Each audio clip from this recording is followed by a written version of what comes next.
In modern warfare, drones, tanks, and supersonic fighter jets have every bit as significant a role to play as soldiers and handheld arms. That's because the weapons of battle change as tech advances and develops.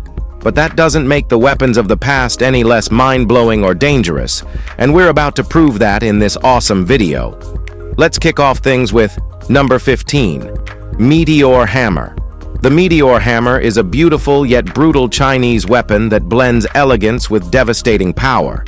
Consisting of two weighted metal heads connected by a flexible rope or chain, it belonged to the category of soft weapons, valued for their stealth and unpredictability.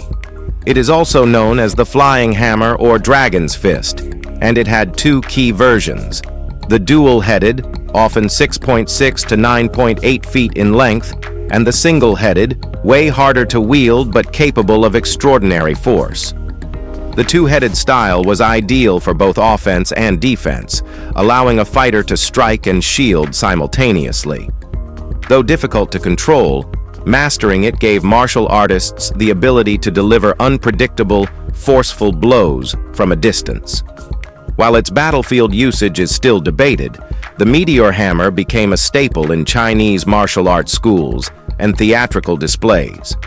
Its complex spinning techniques and sudden direction changes showcase not only physical skill, but deep tactical understanding passed through generations. Number 14. Aztec macuahuitl. This unearthly and odd-looking blade is called a macuahuitl, a brutal Aztec weapon that didn't look intimidating, but absolutely was. Despite its almost decorative shape, the obsidian blades lining its edges were so sharp they could decapitate a horse in a single blow. The etched skull detail across the wood frame was more than symbolic. These weapons were crafted from dense oak, into which volcanic glass was embedded in a pattern of jagged teeth. On the battlefield, macuahuitls weren't designed to stab. They tore through flesh, severing limbs or inflicting severe blood loss. Although the Aztecs are most associated with them, they likely didn't invent the design. Similar weapons were seen across Mesoamerica, but the Aztecs perfected their use in warfare. Even Christopher Columbus was stunned by their sheer lethality and took specimens back to Spain. Unfortunately, none of the originals survived. The materials were too fragile to endure time, but the macuahuitl's savage reputation remains untouched by its disappearance. Number 13. Flail. The flail, recognizable by its spiked or blunt head attached to a handle via a rope or chain, was known for bypassing armor and shield blocks with brutal force. Originally an agricultural tool for threshing grain, it evolved into two main combat versions: a longer infantry model with a cylindrical head, and a shorter chain-linked type for closer combat. The weapon's real transformation came with peasant uprisings, especially during the Hussite Wars, where farmers reworked their tools into deadly arms. Some were upgraded with iron studs or spikes, increasing their deadly power. Though often seen in medieval illustrations, historical evidence of its widespread battlefield use is limited. The military version, while real, wasn't as common as often portrayed. Still, its design had a global influence. Asian counterparts like the nunchaku and three-section staff were inspired by similar mechanics. The flail stood at a crossroads, half tool, half weapon, and remains a haunting image of how necessity shaped innovation on the battlefield. Number 12. Rhomphaia. Now let's talk about the rhomphaia, an ancient blade that carved its name into warfare history. Primarily used by the Thracians between 350 and 400 BCE, this striking weapon featured a straight or slightly curved single-edged blade, generally ranging between 24 to 31 inches long. It was crafted for more than slicing. Its structure allowed for efficient thrusts due to its impressive length and form. The tang, another crucial component, measured about 20 inches, pointing to a well-balanced design that turned it into a deadly instrument in trained hands. What sets the rhomphaia apart is its impact on Roman military design. Alongside the falls, it pushed the Romans, a dominant force of the era, to redesign their helmets. After suffering losses at Disha, they reinforced their headgear with metal bars, a direct reaction to the rhomphaia's cutting ability. This is one of the few documented instances where Roman armor evolved in response to another culture's weapon, highlighting the rhomphaia's undeniable role in shaping combat defense. Number 11. Caltrop. The caltrop is a deceptively simple weapon. 4 sharpened spikes arranged so one point always faces upward, no matter how it lands. Used for centuries as an area denial tool, caltrops were scattered across battlefields to halt the advance of cavalry, chariots, or war elephants. They date back to ancient times, with versions appearing in Roman campaigns as the tribulus and in Japan as the makibishi. Regardless of origin, their concept stayed the same, immobilized by targeting the foot, hoof, or tire. As warfare evolved, so did the caltrop's applications. In modern conflicts, it was adapted to puncture rubber tires and disable vehicles. Even law enforcement found use for it, deploying similar tools for roadblocks. Despite their primitive design, caltrops remain a lesson in efficient warfare, how minimal design can cause maximum disruption.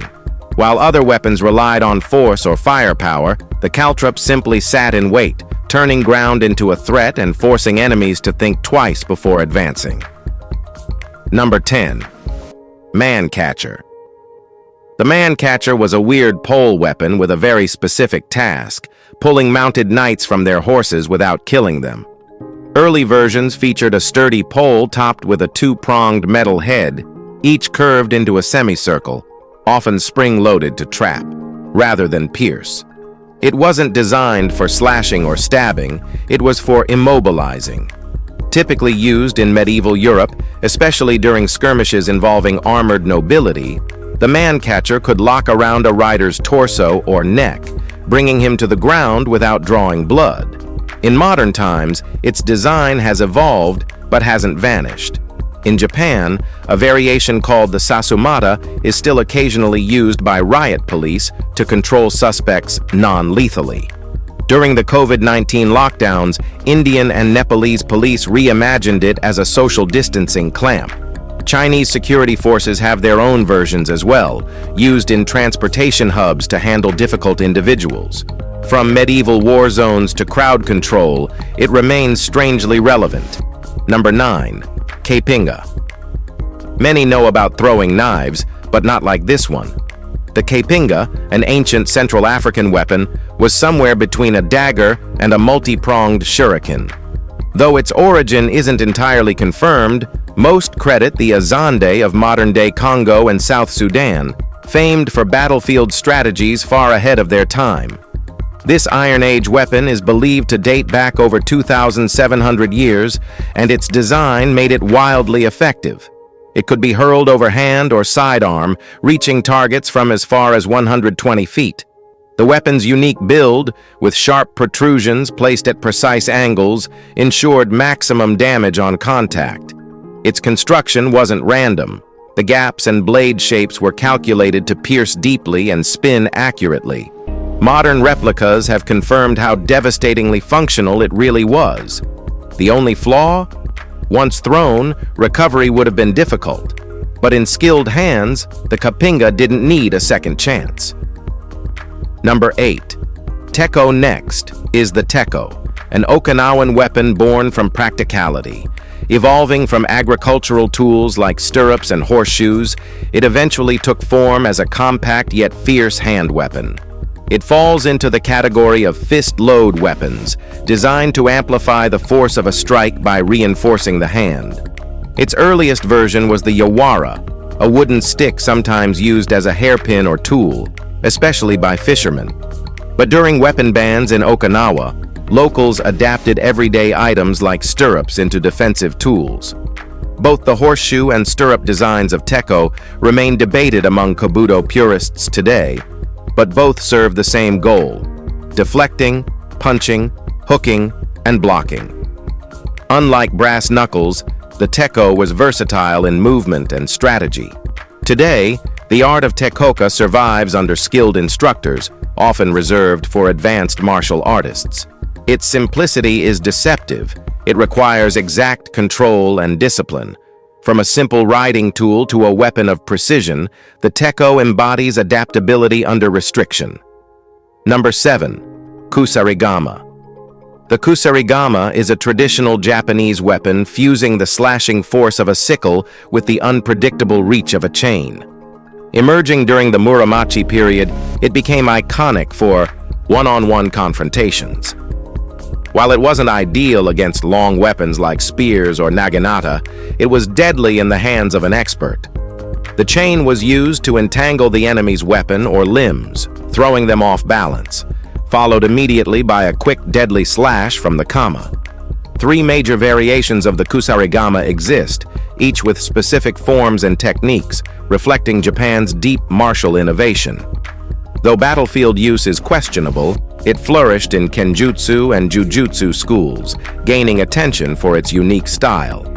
Some modern practitioners continue training with it, not as a battlefield weapon, but as a cultural relic of strategy and finesse. While it's occasionally romanticized in pop culture, its real-world application demanded serious discipline, accuracy, and impeccable control to use effectively without self-injury. Number 6. Chakram. The chakram is a circular throwing weapon from the Indian subcontinent, known for its razor-sharp edge and symbolic significance. It typically measured between 4.7 to nearly 12 inches in diameter and was used by warriors like the Nihongs, Sikh fighters who carried it not just for combat, but also as a badge of honor. Unlike other projectiles, the chakram could be hurled at long range, up to 300 feet, spinning with deadly precision. In close combat, smaller versions called chakri were worn on the wrists and used like hand blades. The weapon appears in ancient epics like the Mahabharata, where it's depicted as the divine weapon of Vishnu, giving it a mythic status. Crafted from polished metal, it could be worn as part of a warrior's turban or armor, combining utility with intimidation. Its aerodynamic design allowed it to slice through air cleanly, while its deadly edge made it more than ceremonial. It was efficient, iconic, and brutally effective. Number 5. Antique Indian shield, madu. Let's talk about madu, a unique weapon rooted in Tamil Nadu's ancient combat art, silambam. Picture 2 sturdy Indian black buck horns facing opposite directions, linked by twin crossbars that functioned as both grip and guard. This weird yet clever design allowed warriors to defend and attack with fluid precision. The madu's structure wasn't just practical, it was deeply artistic. Early versions used organic elements, later evolving to include steel, improving durability and effectiveness. What makes it particularly great is how its movements mirrored the natural world, drawing inspiration from animals like eagles, frogs, and tigers. The weapon became more than a tool. It embodied discipline, rhythm, and natural instinct. In traditional silambam performances, it wasn't only about defeating an opponent, but mastering timing, balance, and reactive skill.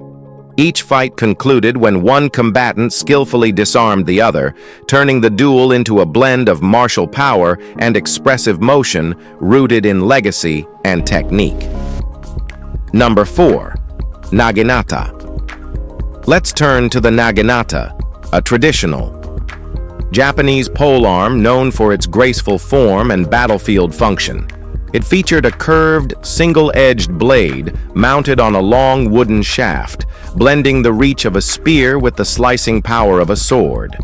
The naginata dates back to the Heian period and was initially designed for infantry soldiers to strike mounted warriors while keeping a safe distance.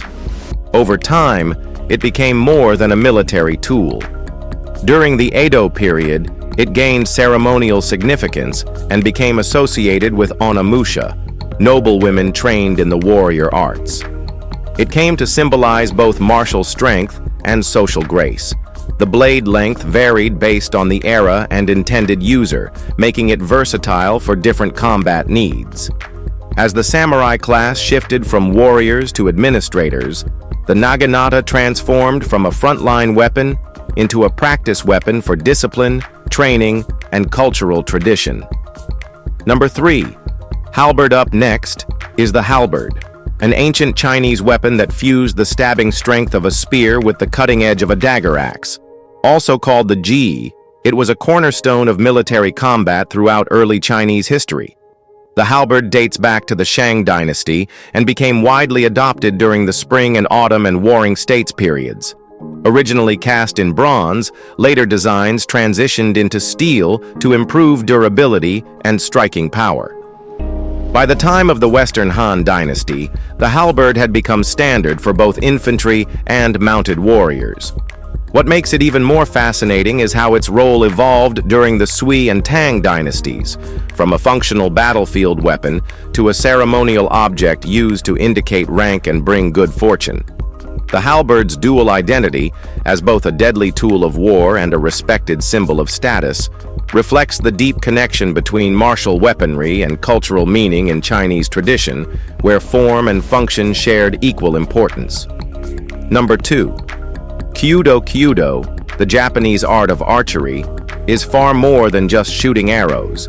It's a discipline rooted in spiritual focus and inner clarity. Developed from kyujutsu, the classical warrior archery of the samurai, kyudo evolved into its own philosophy-driven practice over centuries. Its origins trace back to ancient Japan, but it became more introspective during the Edo period, when peace led samurai to trade battlefields for ceremonial and meditative traditions. The weapon itself, the asymmetrical Yumi bow, towering over 6 feet, is engineered for both beauty and balance. Unlike conventional archery, kyudo emphasizes form, breath, and state of mind, not just hitting the target. Practitioners follow a series of deliberate movements that reflect grace, control, and self-mastery.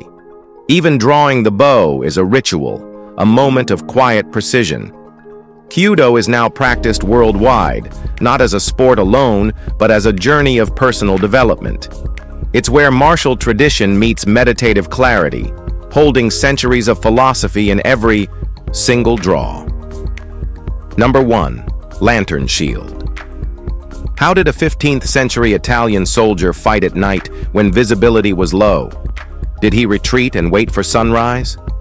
No, he carried a lantern shield. These curious devices featured a mounted oil lantern embedded in a hollowed-out space near the top, with an additional slot for storing oil. That allowed soldiers to keep fighting through darkness without losing sight of their enemies. Another theory suggests the light source could blind opponents in close combat. Historians remain divided on whether these were true combat weapons or were used more commonly by night patrols in urban settings. In either case, they came with hazards. Oil could spill across the shield and ignite, potentially setting the user's arm ablaze and compromising his position. Despite this risk, the idea behind the lantern shield was advanced for its time. Whether meant for street policing or combat, it reflects an inventive attempt to merge visibility and self-defense in a single, compact tool. If you found this video interesting, be sure to like it, share it, and hit the subscribe button for more content like this. Thanks for watching, and we'll see you soon.